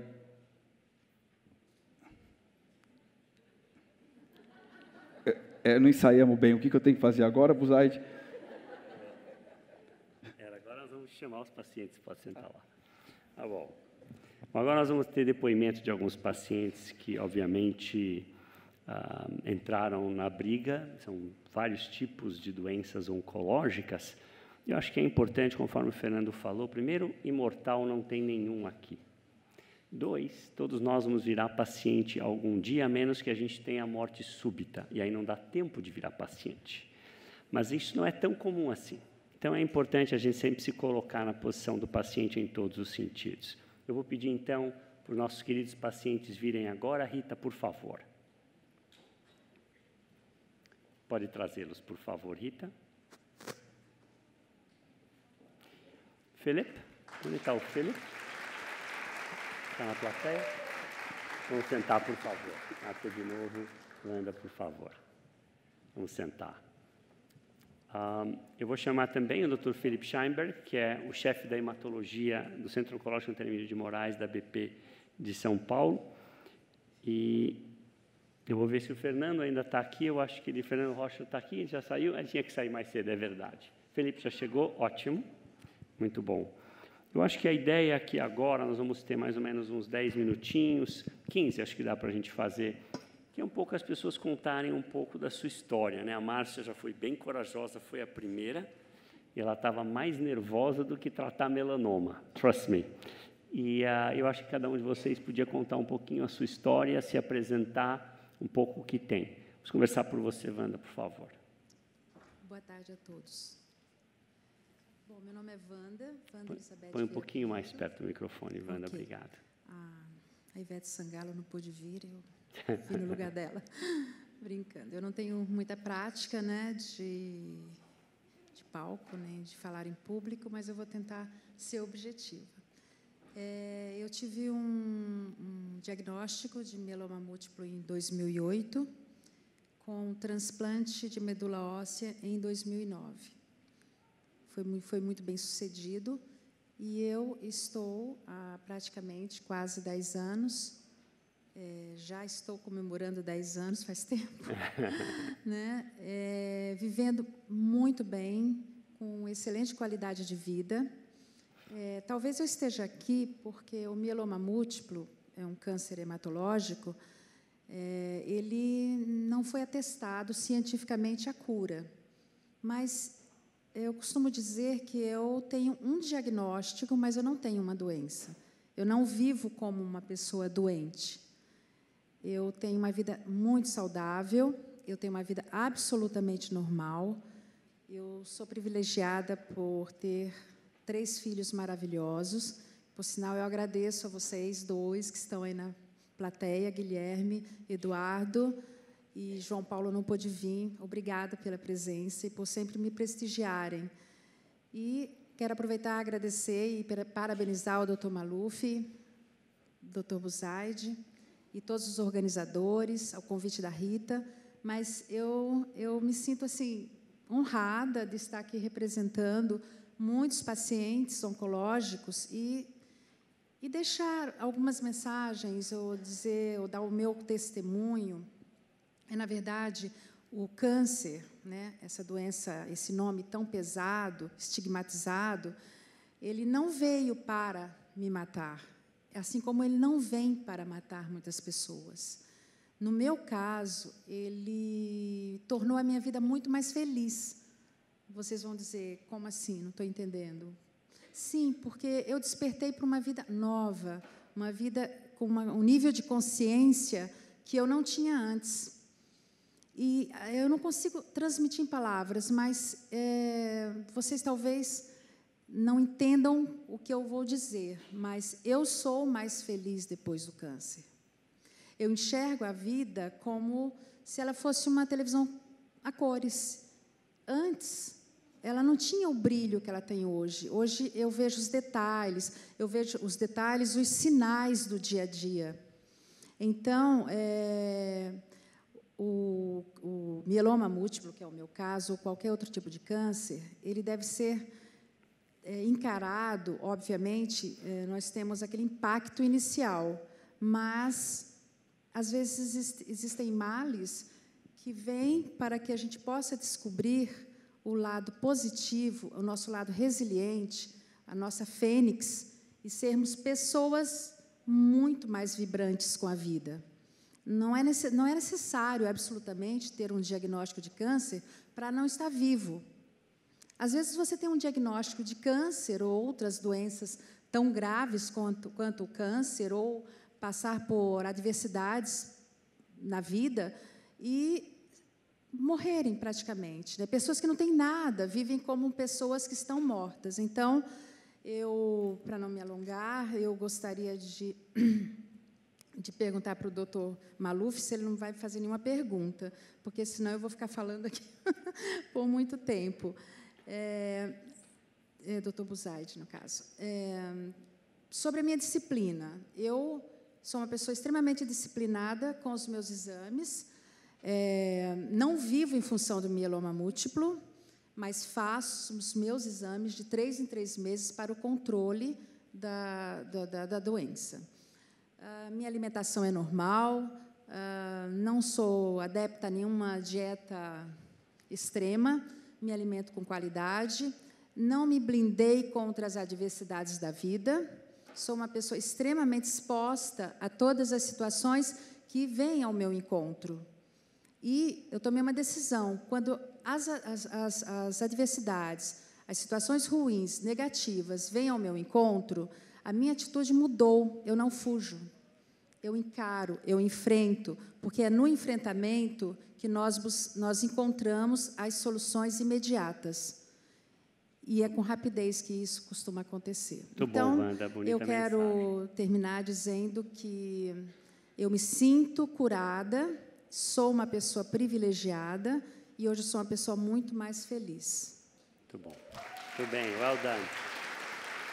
Muito bom. Aline, como você já é movie star, eu vi você no filme do Fernando, e conta um pouquinho sobre a sua briga um pouco. Como foi essa doença que sempre, obviamente, choca qualquer um de nós? Só cuidado para não se cortarem aí, guys. Bom, Aline. Eu fui diagnosticada com câncer de mama aos 4 meses de gestação, uma gestação mega idealizada, eu já tinha sofrido um aborto antes, fiquei 4 anos tentando engravidar, e aí quando, teoricamente, o sonho estava se realizando, né? E estava, na verdade, ele se realizou, mas teve alguns percalços. Eu senti um caroço, fui fazer o pré-natal e acho que em 4 dias eu já estava com a biópsia e com o resultado do câncer. Como eu fui diagnosticada com 31 anos, e é considerado muito nova, né, para a medicina, o metabolismo está muito acelerado, o tumor, apesar de não estar em estágio avançado, era um tumor bem agressivo e eu precisava começar o tratamento mais ou menos em 15 dias.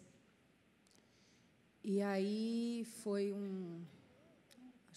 uma avalanche, né, de emoções. Num primeiro momento eu achei que eu ia ter que escolher entre a minha vida e a vida da minha filha, e cheguei até a ouvir isso de um dos médicos, que, graças a Deus, eu já tinha ouvido outros, e isso não me tirou assim do eixo. Comecei o tratamento mais indicado podia não ter efeito, poderia ser tóxico para minha filha. Então, eu optei por um tratamento que não era tóxico para ela, mas que poderia não ser eficaz para o meu tipo de tumor. Só que eu tinha certeza que ia ser, porque eu sabia que que essa gravidez estava ali para chegar até o final e que ia dar tudo certo. Graças a Deus, nada atingiu minha bebê. Era esperado que ela pudesse ter restrição de crescimento na gestação, era a única coisa que poderia acontecer, né, com esse protocolo que eu fiz durante a gestação, mas eu perdia peso e ela continuava engordando e crescendo. Eu costumo dizer que ela já veio ao mundo aproveitando só o que tinha de bom, né? E aí ela nasceu prematura, só que a princípio ela nasceria de 28 semanas, só que na minha segunda sessão de químio, o tumor já tinha desaparecido. Então a gente pôde esperar um pouco mais a gestação, e aí ela nasceu quando completou 34 semanas, teve alta junto comigo, e aí 10 dias depois eu retomei o tratamento e fiz o protocolo que era tóxico para ela. Tudo isso muito difícil, acho que voltar para o tratamento quando ela já tinha nascido foi muito difícil para mim, porque, pensar em deixá-la em casa, então ela ia comigo para as químios e ficava lá, e ela virou o xodó da clínica que eu fazia. E aí eu fui seguindo o tratamento, tudo bem, depois eu fiz a cirurgia, fiquei quase 2 meses sem carregá-la no colo, ela tinha 2 meses, mas passou, tudo isso passou, hoje ela tem 1 aninho, eu, graças a Deus, como eu disse, na segunda químio o tumor já não aparecia mais, e eu operei com 0 células cancerígenas, já não tinha mais nada, a minha químio foi totalmente eficaz. E aí eu já estou aqui vivendo para vê-la crescer, que era o meu maior sonho, que no primeiro momento o meu maior medo era não poder vê-la nem nascer, né? Eu tinha esse receio, e aos poucos eu fui vendo que não, que eu estou aqui, ela também, que a gente ainda tem muita coisa boa para viver. Então, o câncer, eu acho que a mensagem que eu queria deixar é que o câncer não é uma sentença de morte. Infelizmente, né, no senso comum, às vezes a gente ainda tem essa impressão. Quando ouve isso, você pensa que você está com seus dias contados. E não precisa ser assim, né? Mesmo nos cânceres mais graves, o meu tumor era um tumor muito agressivo, triplo negativo, não existe tratamento-alvo, é um tratamento global, né?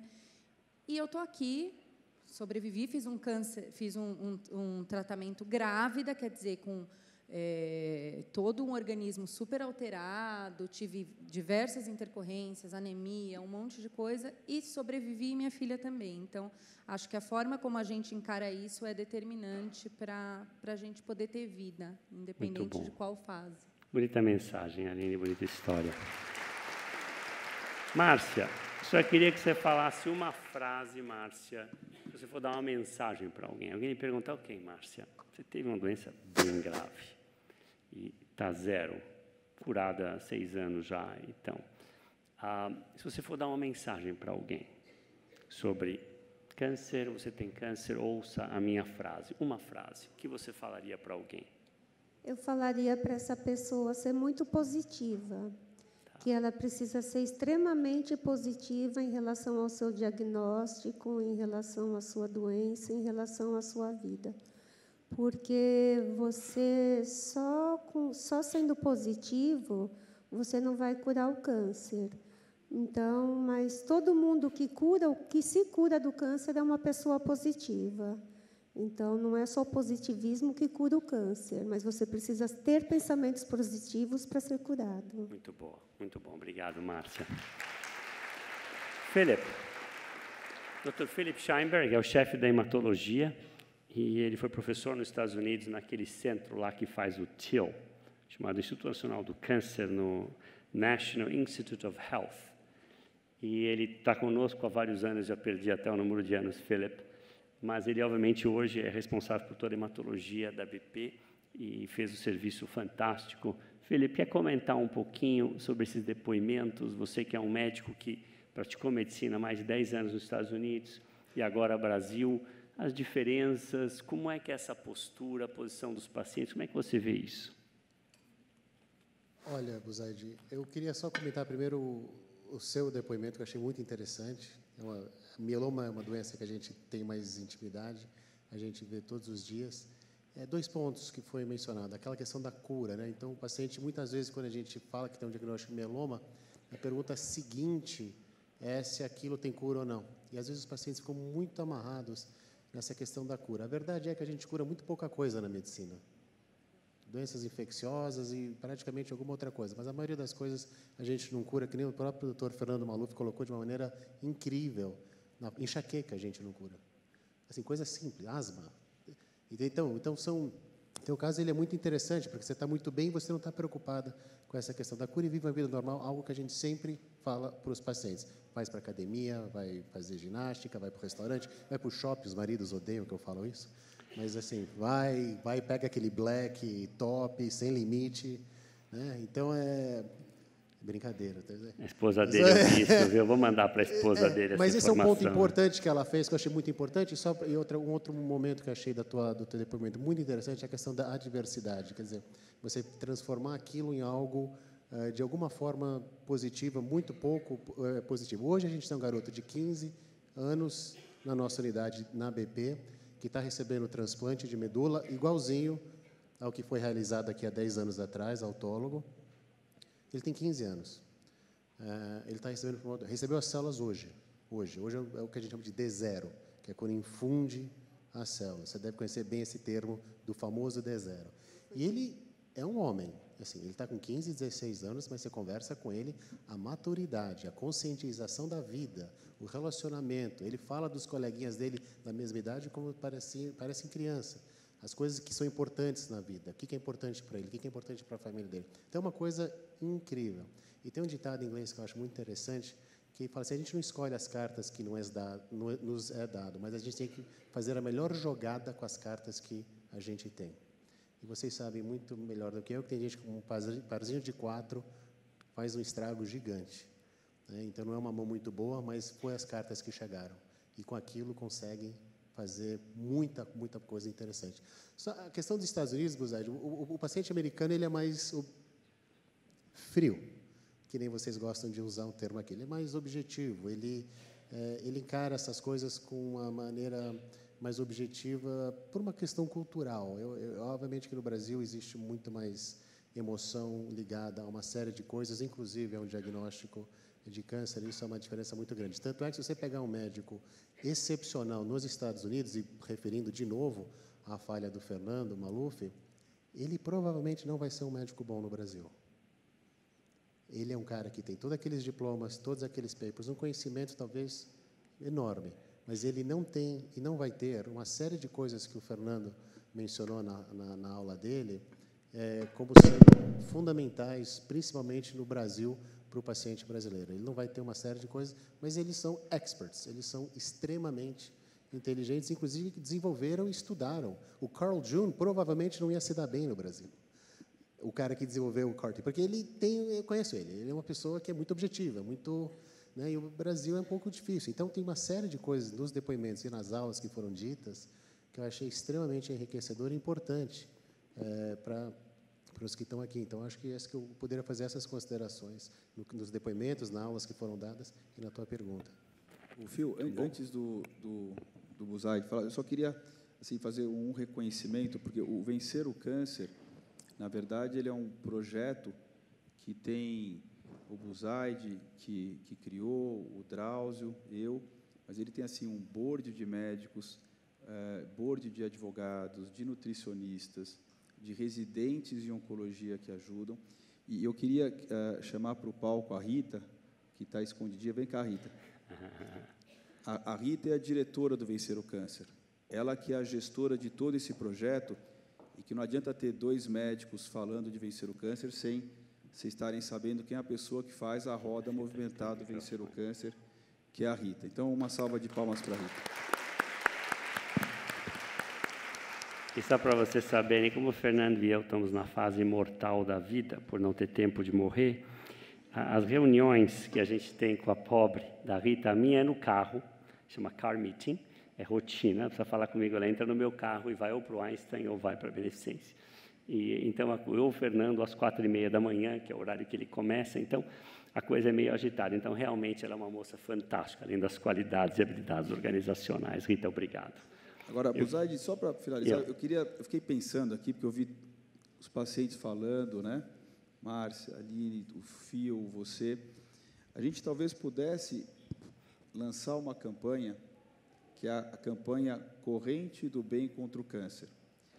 Porque é um desperdício quem passou pelo câncer, quem sobreviveu, quem está vivenciando e quem entrou assim nos piores becos do mundo e que aprendeu as melhores coisas do mundo, que essas pessoas não dispensem um pouquinho de energia, um pouquinho de tempo para outras pessoas que estão começando a navegar nesse mar.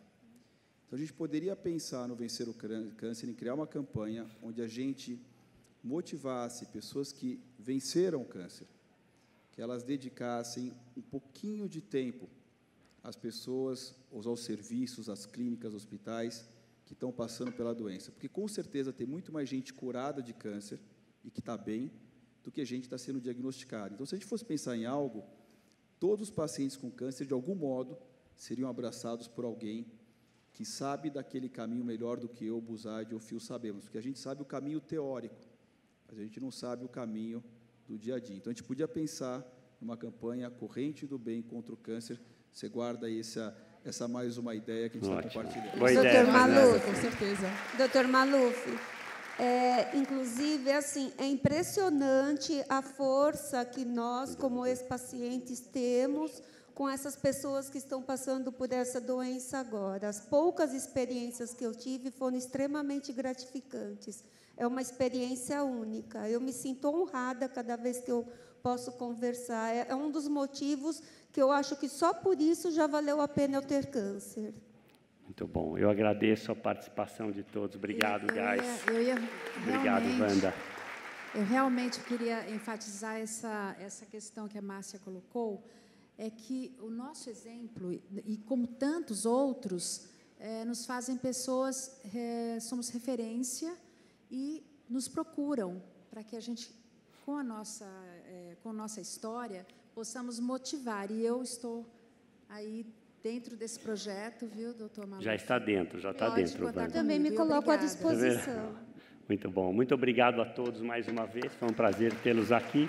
Obrigado a todos os pacientes que vieram.